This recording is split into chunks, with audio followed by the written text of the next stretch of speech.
we've been feeling it ever since we got back from Christmas break. I'll tell you that now. The coaches, people around, students, our team itself, we're ready for it. It can't come fast enough.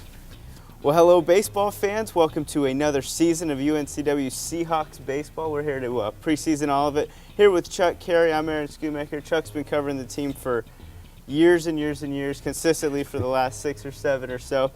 And we're here to pretty much break down the whole season for you. Chuck, I know you've had a chance to spend a lot of time with the team already, talk to the coaches, talk to a lot of the players. Tell us kind of what is your general feel of the team already?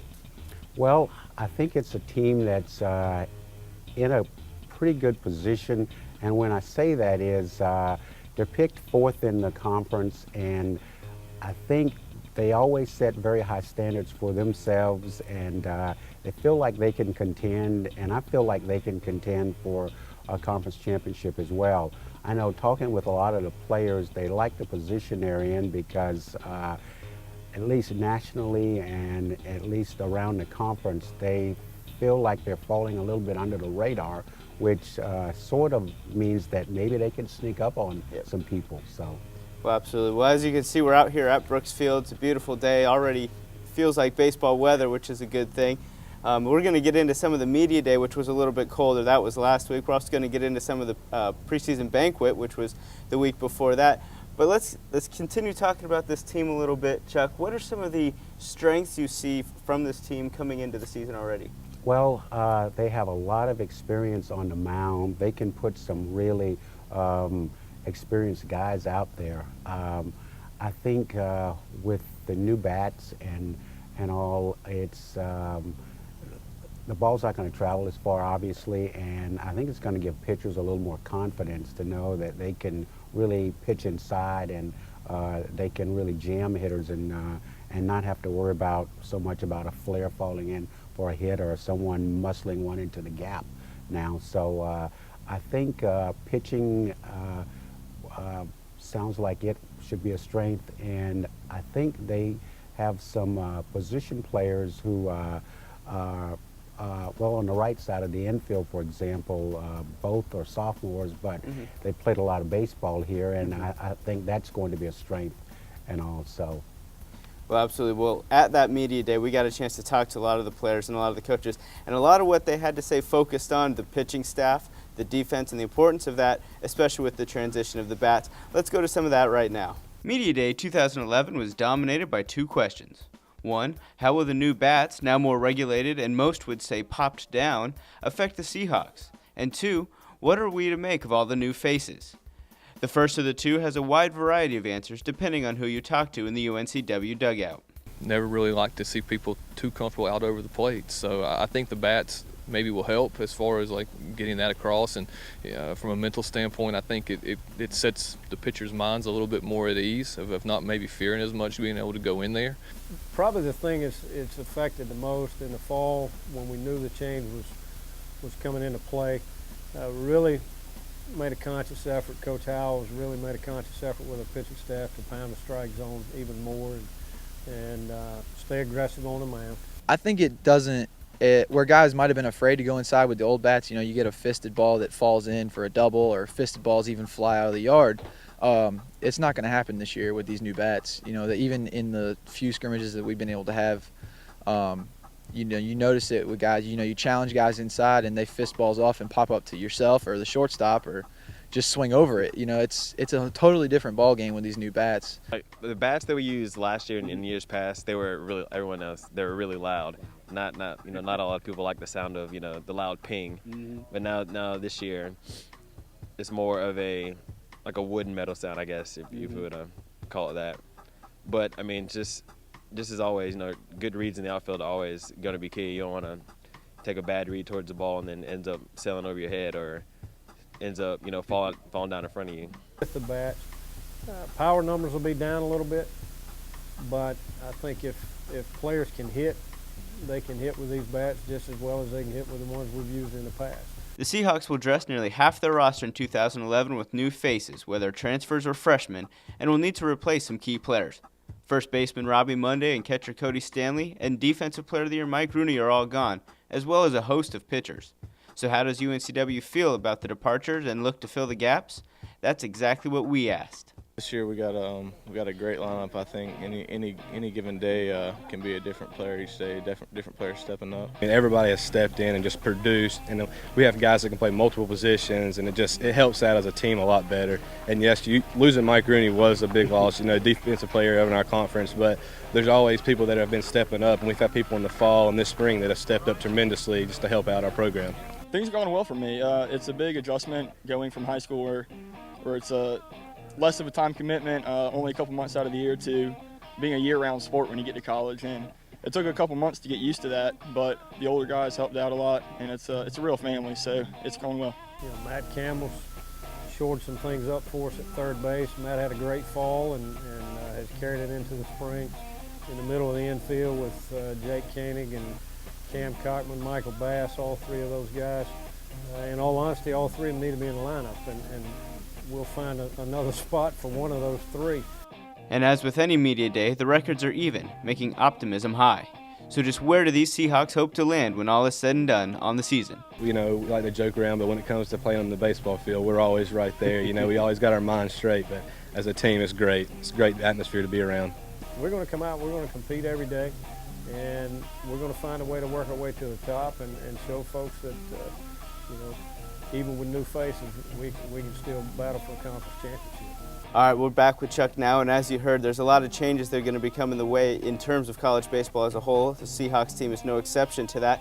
And Chuck, your opinion with these bats, how do you think that's going to affect this team and where they go within this conference? I don't think from an offensive standpoint the bats are going to make that big of a difference in the end. I think some people may struggle maybe early on in the year, but I think this team will be able to, make contact and use a lot of hidden runs, and they're not going to be a type team that's going to hit the ball out of the ballpark. Some guys like Andrew Kane has tremendous power, and I think that a guy like Hunter Ridge certainly can hit the ball out of the park, but I don't think people are going to be swinging for the fences quite as much as in the past just because of, these bats. And Absolutely, absolutely. Well, you talk about how it may not be a deficit. What are some challenges that will face this team moving forward? I think one of the things is trying to blend in so many new players. Counting transfer Ryan Leach, a pitcher from North Carolina, I think there are 15 new players on this club. And so you're going to try to mix them in with some of the players who've been here. And the other thing is they're moving players around, playing maybe a little different positions than in the past. Like you may, for example, see a Cam Cockman out in the left field some, or you may see some other players playing different positions at times. And also, I think that is going to be a challenge. Yeah, a lot like what Coach Mark Scaff says is you never know until you get the umpire behind the plate and get another color uniform on the field. But, well, before any of this happens, before any of the media day even did happen, we got a chance to go to the preseason banquet dinner, got to catch up with some of the items that were up for auction, and also talk a little bit with Brian McCray, who spoke with the team about the season coming up. Players past and present, legends of the program, boosters, sponsors, and families gathered at Bruni Hall for the 9th Annual Seahawk Baseball Spring Training Banquet on January 29th. Treated to speakers, a dinner, refreshments, and of course the auction, which draws so much excitement, the season was officially kicked off for those closest to the program. One invited guest, former Major Leaguer Brian McCray, was asked to speak to the team in private before the event. We caught up with him and asked a little bit about his message. It really wasn't a message, it was just kind of just talking.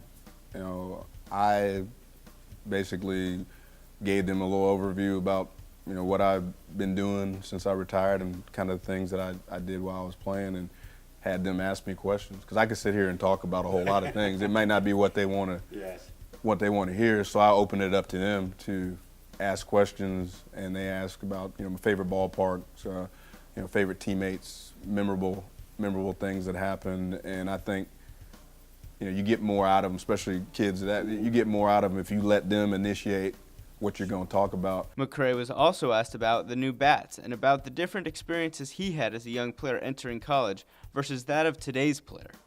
I think that what a lot of kids have done in their summer ball, in those leagues, they swung wooden bats, and they swing wood a lot in the fall. So I think it's different now that kids are getting acclimated to the wooden bat a lot sooner than they have been before.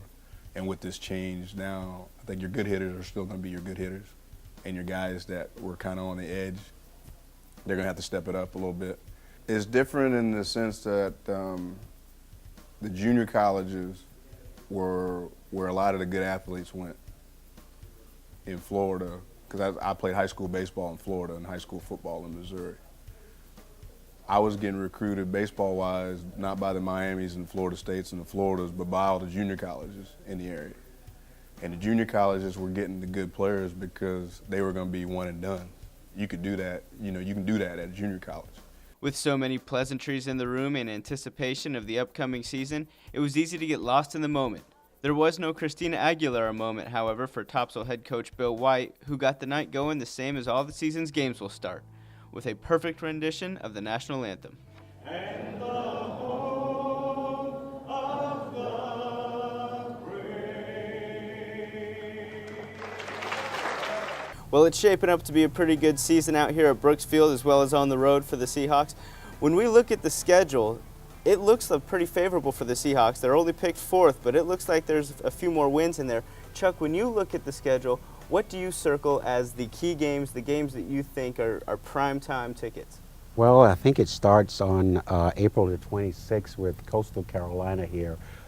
Coastal's a perennial power, and those are always big RPI games for UNCW. But then after Coastal, they go to James Madison, picked to finish first in the CAA, and then they play Elon at home, and Elon's has gone to 3 straight NCAA regionals. So with that in mind, Elon will be good. And then they return home and play Georgia State, which is picked to finish 2nd in the league, and they have a ton of people back and all. And then after that, they've got the North Carolina Tar Heels here, which is always an important game. And then they go to Old Dominion for 3.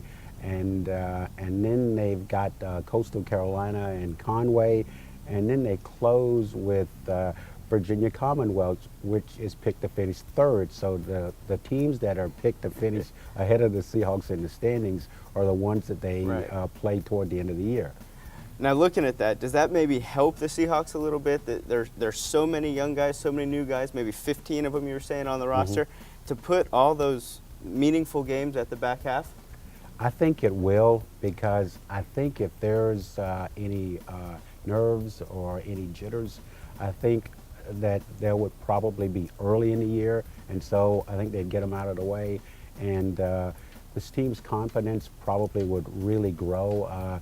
In between, they have some pretty good games against NC State, East Carolina, and other people on the schedule, so I think it would be really a confidence booster heading into that important stretch of the schedule. Right, and East Carolina, they're disappointing last year, looking to rebound a little bit. How important is it for those young guys to maybe win some of these early games to set themselves up for the importance of the back half of their schedule? I think it's important because what happened last year is a pretty good example. They struggled early on and really played well toward the end of the year. It took them a while to really get it going, which I think starting out of the gate very fast this year will be very important, especially with a club that is mixing in new players, and they have players who are going to play but haven't really played a great deal in the past. So I think I think a good start is very, very important for this club in particular. Well, tap into your magic ball for me, your magic 8-ball, shake it up, your crystal ball, rub it around a little bit. Tell me, what do we see at the end of the season? What is your forecast? I see the team going 37-19, provided none of the regular season games are rained out. And I see them going into the tournament. Only the top 4 go into the tournament. Right.